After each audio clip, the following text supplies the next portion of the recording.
எல்லாருக்கும் வணக்கம்.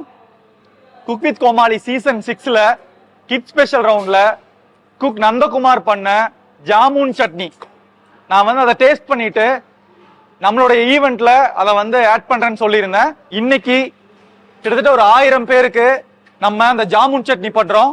நந்தகுமாருக்கு என்னுடைய தேங்க்ஸ் அண்ட் கிரெடிட்ஸ் கொடுக்குறேன். ஸோ ரொம்ப ரொம்ப சந்தோஷம். இந்த டிஷ்ஷை இங்க 1000 பேருக்கு அதை அப்படியே ரீக்ரியேட் பண்றோம். நாவல் பழம் கொட்டை எடுத்து வச்சிருக்கோம், பச்சை மிளகா, புளி, உப்பு, பெருங்காயத்தூள், அவ்வளவுதான். அதை அப்படியே பச்சையா அரைச்சு சர்வ் பண்ண போறோம்.